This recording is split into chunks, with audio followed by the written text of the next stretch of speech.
Today we're taking a look at these MLB matches, which are happening on Saturday, May 13, 2023, and giving you our team and total picks for today. Welcome back to High Stakes.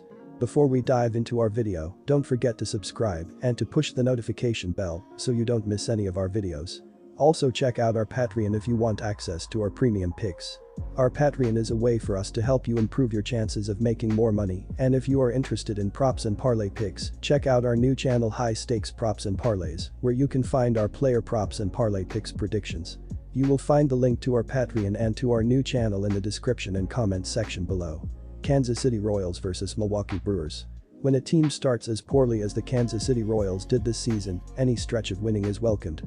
Entering this series, that stretch was 4 wins in 5 games after winning a 4-game set against the White Sox. Their offense, which was arguably baseball's worst in April, has been red hot in May. Coming into this weekend, only the Los Angeles Dodgers were averaging more runs per game in May than Kansas City's 6.70. However, they were only swinging at home so far, whereas Milwaukee will offer a different backdrop for hitters. Let's see if Salvador Perez, Vinny Pasquantino, and the rest of the cast can bring the lumber with them on the road. The bad news for the Brewers is that they've dropped 8 of 10 entering this series. The good news is that the rest of the division has been so bad that they managed to gain ground on the first-place Pirates without falling out of second in that stretch. Now the Brew Crew has a golden opportunity to get a win against a bad team and get back on track. Pitching needs to spark the turnaround, as Milwaukee's hurlers are giving up 5.20 runs per game in the last 10. That stretch isn't terrible, but has dropped them to 10th in team ERA and 9th in runs allowed per game. Adrian Houser will make his second start of the season in this one after 4.2 innings of 2-run ball in his season debut last Sunday. Houser finished 2022 with a 4.73 ERA, although he was much better at home with a 3.68 mark. Regardless of the venue, 2022 was Houser's worst season as a big leaguer among the years where he's pitched at least 100 innings. He started strong this year and has a chance to build upon that in this game as he seeks redemption. While the Brewers should be considered the better team, they aren't playing better baseball right now. Kansas City is finally hitting, and the pitching staff is beginning to buckle down. Greinke hasn't been near his prime this year, but he's turned in a few solid starts this season. Most importantly, he's been leading Kansas City to wins lately. Adrian Houser's only start was a win, but he was fortunate to pitch on a day when the Brewers' bats showed up this May. Based on what we've seen recently, who knows if that'll happen for him again. Ride the hotter team, which is the Kansas City Royals. Milwaukee's offense isn't free of blame either, as in the previous 10 games before this series, 3 of their performances accounted for 2/3 of their total runs. They were held under 3 runs in 6 of those 10 games. The Brewers' offense has fallen to 17th in runs per game and 20th in OBP, thanks to the recent slump. They can at least say that the home runs haven't dried up, as Milwaukee clubbed 10 more in that span. The Brewers went 9-12, 75%, in stolen base attempts, adding to their total, which is 10th in the league. What Milwaukee really needs more than anything though is to find gaps, as they're dead last in doubles. Our total pick is over. New York Mets vs Washington Nationals. Starting pitcher Joey Lucchesi has been off to a decent start as he has a 1-0 record with a 4.43 ERA and a 1.23 WHIP to begin the season as he has thrown 20.1 innings. He has struggled a bit as he has given up 4 home runs so far, or a homer every 5 innings. Lucchesi faced the Nats once as he did not factor into the decision as he threw 5.1 innings and allowed 3 runs on 5 hits with 2 walks and 3 strikeouts. The Washington Nationals have been struggling at the plate throughout the season. They are currently 25th in MLB with a .681 OPS while scoring 4.03 runs per game up to this point. They have been doing pretty well on the basepaths as they have recorded 20 stolen bases on 27 attempts as a team thus far. Right fielder Lane Thomas, 18 RBI, .281 BA, has been hitting well as of late, with 2 homers and 4 RBI in his last 7 games. Trevor Williams has been doing an okay job, as he is 1-1 with a 4.25 ERA and a 1.33 WHIP in 36 innings on the bump. He has been giving up a little too many hits as Williams has a .277 batting average against. Williams has a good ratio as he has a 9.26 walk to strikeout ratio up to this point. He faced the Mets once already this year as he did not factor into the decision as he gave up 4 runs on 9 hits with 2 walks and 4 strikeouts over 5 innings of work. Looking at the ability to hit with runners in scoring position this season shows how these lineups are producing in a position to score runs. Washington is 8th in the majors with a .272 team batting average, while the Mets are 26th in the sport with a .233 batting average so far. When diving into the starting pitchers in the last two games, Joey Lucchesi is pitching to a 7.88 ERA in 8 innings, while Trevor Williams is at a more reasonable 4.66 ERA in 9.2 innings thus far. All in all, go with the Washington Nationals to win here at home. Our team pick is Washington Nationals. There is a major difference in the ability to score runs as of late, with the Mets scoring 17 runs in their last 6 games, 2.83 runs per game, while the Nationals have recorded 34 runs in their previous 6 games, 5.67 runs per game in that stretch. Both pitching staffs throughout the season have struggled as the Mets are 23rd with a 4.73 team ERA, while the Nationals are 19th in the majors with a 4.44 team ERA thus far. Go with over 9 runs to hit in this game as well. Our total pick is over 9 runs. Houston Astros vs Chicago White Sox. The Astros stopped a 3-game win streak in Los Angeles and then took 2 before departing for Chicago. They are 5-5 over their last 10 games and sit third in the AL West. In that span their pitching allowed 37 runs, only once holding an opponent to a run or less. They do possess the third best team ERA in baseball at 3.36 and their 357 strikeouts are 4th most overall. The Houston staff has also held their opponents to a .238 batting average. Bielak is making just his 2nd start of the season. He lasted just 4.2 innings versus Seattle last Sunday, allowing 2 earned runs and 10 hits while wasting 87 pitches in a loss. Though they haven't shown any sustained bursts of success, the White Sox have still gone 6-5 since they ended a season-high 10-game losing streak. They dropped 3 of 4 to lowly Kansas City, scoring 13 runs in the series and just 4 over the last 2 games. The team carried a .238 batting average into the series, the same mark as Houston. They have scored 168 runs through 39 games, which is 14th best in the game. Luis Robert Jr. has finally started to come around, hitting .382 in 10 May games, with 3 home runs, 10 RBIs and 10 runs. He's raised his batting average from .216 to .254 in that stretch. These two opened the season against each other, splitting a 4-game set in Houston. The teams have both stumbled to find their way, though the White Sox have completely tripped and fallen flat on their face. I'm not so sure they are fully on firm ground yet, and the way that Cease has pitched lately is major cause for concern. In his last outing he gave up 7 earned runs and 9 hits to the Royals in 5 innings. In his last 3 starts he has averaged 98 pitches per game by just 4.2 innings per game. Bielak is still a question mark for the Astros in the starter's role, but their bullpen is much stronger if it comes to that.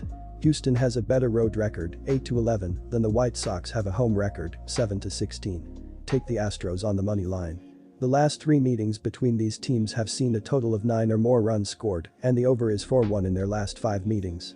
Houston hung 21 on the White Sox in Chicago last season, and this pitching staff is pretty much the same though the Astros' offense is missing pieces. Regardless, both of the starters in the game give us a good chance to make it a 4th straight of 9 or more between these teams. I like for there to be more than 9 runs score here. The over is 5-0-1 in Cease's last 6 starts on grass. Take the over. San Francisco Giants vs Arizona Diamondbacks. As of this writing the Giants have not announced who will take the mound for Game 3. Given what we've seen out of the San Francisco bullpen this season, there are some concerns. Mainly on the topic of hits allowed as the Giants hit bottom 5 in that category. The Diamondbacks have continued their success at the plate even if it doesn't accrue runs, and the Giants will need to keep Arizona in check at the plate. Their combined ERA of 4.40 puts them in the bottom half of the league, but they have done well not to walk batters. However, given the high amount of hits they allow, one could suggest the walk total is low because the Giants throw many hittable pitches. They have given up a fair amount of homers per game, 1.25 on average, but the Diamondbacks haven't been a team that's taken advantage in that regard. This game could come down to whether the Giants can compete on the mound, as was their path to success in Game 1. Arizona enters this game with a run differential of +4, which is good for 16th in the league. The Diamondbacks have continued to hit the ball well and sit 2nd in the league in batting average. With around 5 runs per game, Arizona sits 8th in the league in runs per game, but they have now gone 4 straight games without scoring over 5 runs. While Arizona has done well to hit for extra bases, they have not had much success in terms of hitting long the ball and sit bottom 10 home run rate. That being said, their continued success in making contact and not striking out has helped them routinely drive in runners. Sitting 2nd in strikeout rate, the Diamondbacks have shown their poise at the plate even if the end result has not transpired to a multi-run inning. The Diamondbacks should have the wins at their back, offensively, with Ace Golan on the mound. While the line is saucy, it isn't hard to see this contest being a low-scoring affair. Golan has been dynamite at home, and there's no reason to suggest that trend should change against what has been an inconsistent offense in San Francisco. The Diamondbacks should record hits as they do, but they've struggled driving those runs in of late. Arizona is the play here. Arizona money line. As highlighted above, Golan has been rock solid at home and has given up only one run at home this season. That run was a solo blast, of which Golan hasn't given up another, and he only allowed one homer to the Giants over nearly 20 innings a season ago. Home runs have been the bread and butter for the San Francisco offense, and when they aren't going, yard runs have been hard to come by. The high strikeout rate is also worthy of a pause on the Giants, as Golan is averaging over 11 per 9 innings. Take the under here. Philadelphia Phillies vs Colorado Rockies. The Philadelphia Phillies are 19-19 this season. They are currently in second place in the National League Eastern Division. They are 6 games back of the Braves for the top spot. After losing 6 straight games, the Phillies have come back to win 4 in a row entering Saturday's matchup.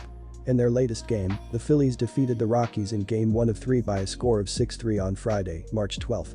Alec Boehm and Kyle Schwarber both hit home runs in the victory against the Rockies. Taijuan Walker pitched 6 innings and allowed 3 earned runs in a no decision. The return of Ranger Suarez will be a huge addition to the Phillies in this game. Not only will he shut down the Rockies in this game, his personality in the clubhouse should lift the bats that have already been hot to start off of the season. The Phillies will pounce all over a weak pitching lineup that the Rockies possess. Take the Phillies to cover. The Rockies are 16-23 this season. They are currently in last place in the National League West Division. They are 7.5 games behind the first-place Dodgers. The Rockies own a 7-10 home record as they won 8 of their last 11 games. The Rockies have won 4 of their last 5 games at home. In their latest game, Colorado lost 6-3 as 2 of their runs came via sacrifice. Austin Gomber pitched 6.2 innings and allowed 3 earned runs and 5 hits in the no decision. On Saturday, the Rockies will start Ryan Feltner. The right-handed pitcher has a record of 2.2 and an ERA of 5.08. He pitched 3.1 innings and allowed 4 earned runs in a no-decision outing against the Mets on Sunday, May 7. Colorado is hitting .256 from the plate, which ranks 11th in the league. They have the 9th most hits in the league and have gone for the 2nd most doubles. The pitching staff has an ERA of 4.74 this year, which ranks 24th. The Rockies have allowed the 5th most runs this season and the 8th most home runs. With the altitude and the amount of home runs that each team is allowing, the total should hit the over easily. The over is 4-1 in the Phillies' last 5 versus the National League West. The over is 6-2 in the Rockies' last 8 Saturday games. Take the over on Saturday.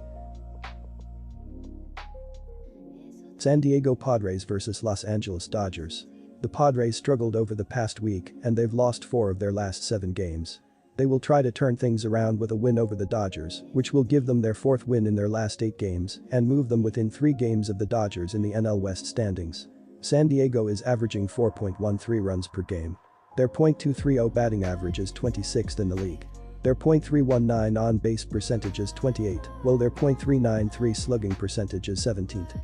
Xander Bogaerts leads the Padres with a .266 batting average and 6 home runs, while Juan Soto leads the team with 19 RBI. San Diego's pitching has been good, with the team giving up 4.18 runs per game.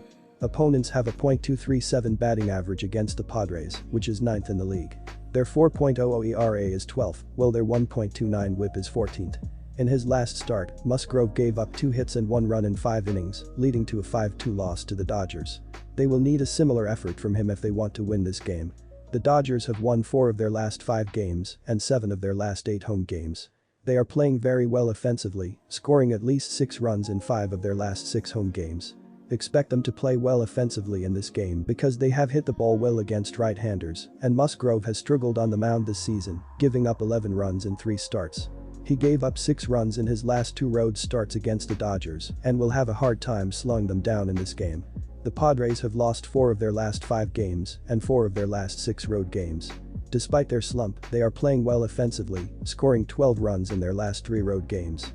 But they will struggle offensively in this game because Urias has done a good job on the mound at home, giving up 3 runs in 2 home starts. He gave up only 6 runs in his last 7 starts against the Padres and will keep their offense in check once again, so go with Los Angeles to cover the money line. The Dodgers played well over the past week and they've won 4 of their last 5 games. They will try to keep the momentum going with a win over the Padres, which will give them their 5th win in their last 6 games. Los Angeles is averaging 5.47 runs per game. Their .230 batting average is 26th in the league. Their .319 on-base percentage is 18th, while their .393 slugging percentage is 17th. Freddie Freeman leads the Dodgers with a .289 batting average, while Max Muncy leads the team with 12 home runs and 29 RBI. Los Angeles's pitching has been good, with the team giving up 4.21 runs per game. Opponents have a .245 batting average against the Dodgers, which is 15th in the league. Their 4.10 ERA is 14th, while their 1.24 WHIP is 9th. In his last start, Urias gave up 8 hits and 2 runs in 5.2 innings, leading to a 5-2 win over the Padres. They will need another solid start from him if they want to get the win. Our total pick is over.